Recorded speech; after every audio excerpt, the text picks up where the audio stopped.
The Storks. A stork had built his nest on the roof of a house at the very edge of a little town. The mother stork was sitting on the nest with her little ones, who stuck out their little black beaks, which had not yet turned red. The father stork stood a little way off on the ridge of the roof, erect and stiff, with one leg drawn up under him, so as at least to be at some trouble while standing sentry. He stood so still that he seemed to be carved out of wood. "It will look so grand for my wife to have a sentry on guard by the nest," he thought. "People won't know that I'm her husband. I dare say they think I have orders to stand there. It looks smart." So he remained standing on one leg. A party of children were playing in the street, and when they saw the stork, one of the boldest boys, followed by the others, sang the old song about the storks, but he sang it just as it came into his head. "Oh, father stork, fly to your nest. 3 featherless fledglings await your return. The first of your chicks shall be stuck through the breast, the second shall hang, and the third shall burn." "Listen, what are the boys singing?" asked the little storks. "Did they say we are to be hanged and burnt?" "Don't bother your heads about them," said the mother stork. "Don't listen to them, and then it won't do you any harm." But the boys went on singing and pointing their fingers at the storks. Only one boy, whose name was Peter, said that it was a shame to make fun of creatures, and he would take no part in it. The mother bird comforted her little ones, saying, "Do not trouble yourselves about it. Look at your father. See how quietly he stands on one leg too." "But we're so frightened," said the young ones, burying their heads in the nest. The next day, when the children came back to play and saw the storks, they began their old song. "The first of your chicks shall be stuck through the breast, the second shall hang, the third shall burn." "Are we to be hanged and burnt?" asked the little storks. "No, certainly not," said the mother. "You are to learn to fly. See if I don't drill you. Then we will go into the fields and visit the frogs.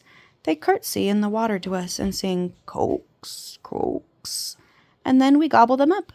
That's a treat if you like one." "And what's next?" asked the young one. "Oh, then all the storks in the country assemble for the autumn maneuvers, and you'll have to fly your best, for the ones who cannot fly will be run through the body by the general's beak. So you must take good care to learn something when the drills begin. After all, then, we may be staked just as the boys said. And listen, they're singing it again now." "Listen to me and not to them," said the mother stork. "After the grand maneuvers we shall fly away to the warm countries a very long way off, over the woods and the mountains. We go to Egypt, where they have houses with 3-cornered sides which reach above the clouds. They're called pyramids, and they are older than any stork can remember. Then there is a river which overflows its banks, and all the land around turns to mud. You will walk about in the mud, eating frogs." "Oh," said the young ones. "Yes, it is splendid. You do nothing but eat all day. While we are so well off there is not a leaf on the trees in this country. It is so cold here that the clouds freeze all to pieces and fall down in little bits." She meant snow, but she did not know how to describe it any better. "Do the naughty boys freeze to pieces?" asked the young storks. "No, they don't freeze to pieces, but they come very near to it and have to sit moping in dark rooms. You, on the other hand, fly about in strange countries in the warm sunshine among flowers." Some time passed, and the little ones were big enough to stand up in the nest and look about them. The father stork flew back and forth every day with nice frogs and little snakes and every kind of delicacy he could find. It was so funny to see the tricks he did to amuse them.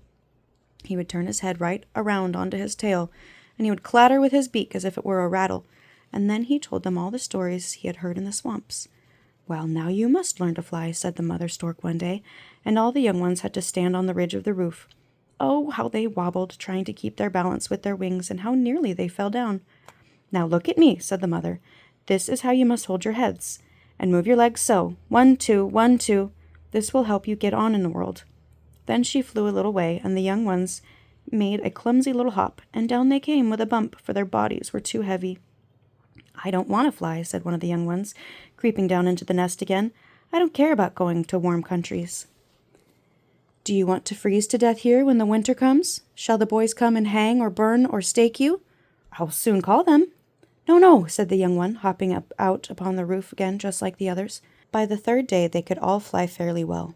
Then they thought they could hover in the air too, and they tried it. But, flop, they soon found they had to move their wings again. Then the boys began their song again. "Oh, father stork, fly to your nest." "Shall we fly down and pick their eyes out?" asked the young ones. No, leave them, said their mother. Pay attention only to me. This is much more important. 1, 2, 3. Now we fly to the right. 1, 2, 3. Now to the left. And round the chimney. That was good. That last stroke of the wings was so pretty and the flaps so well done that I will allow you to go to the swamp with me tomorrow. Several nice storks go there with their children, and just let me see that mine are the nicest. Don't forget to carry your heads high. It looks well and gives you an air of importance. But are we not to have our revenge on the naughty boys? Asked the young storks. Let them scream as much as they like. You will fly away with the clouds to the land of the pyramids, while they will perhaps be freezing. There won't be a green leaf or a sweet apple here then. But we will have our revenge, they whispered to each other, and then they began their drilling again. Of all the boys in the street, not one was worse at making fun of the storks than he who first began the derisive song. He was a tiny little fellow, not more than 6 years old. It is true that the young storks thought he was at least 100, for he was so much bigger than their father and mother, and they had no idea how old children and grown-up people could be. They reserved all their vengeance for the boy who first began to tease them, and who would never leave off. The young storks were frightfully irritated by the teasing, and the older they grew, the less they would stand it. At last their mother was obliged to promise that they should have their revenge, but not till the last day before they left. We shall first have to see how you behave at the maneuvers. If you come to grief, and the general has to run you through the breast with his beak, the boys will be right after all, at least in one way. Now let us see. That you shall, said the young ones, and what pains they took. They practiced every day till they could fly as lightly as any feather. It was quite a pleasure to watch them. Then came the autumn. All the storks began to assemble before they started on their flight to the warm countries where they spent their winters. Those were indeed maneuvers. They had to fly over woods and towns to try their wings, because they had such a long journey before them. The young storks did everything so well that they got no end of frogs and snakes as prizes. They had the best characters, and then they could eat the frogs and snakes afterwards, which you may be sure they did. Now we shall have our revenge, they said. Yes, certainly, said the mother stork. My plan is this, and I think it is the right one. I know the pond where all the little human babies lie, till the storks fetch them and give them to their parents. The pretty little creatures lie there asleep, dreaming sweet dreams, sweeter than any they ever dream afterwards. Every parent wishes for such a little baby, and every child wants a baby brother or sister. Now we shall fly to the pond, and fetch a little brother or sister for each of those children who did not join in singing that horrid song, or in making fun of the storks, but those who sang it shall not have one.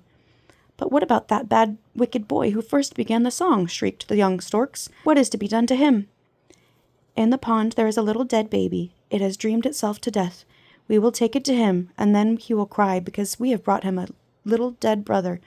But you have surely not forgotten the good boy who said, It is a shame to make fun of the creatures. We will take him both a brother and a sister, and because his name is Peter, you shall all be called Peter too. It happened just as she said, and all the storks are called Peter to this day.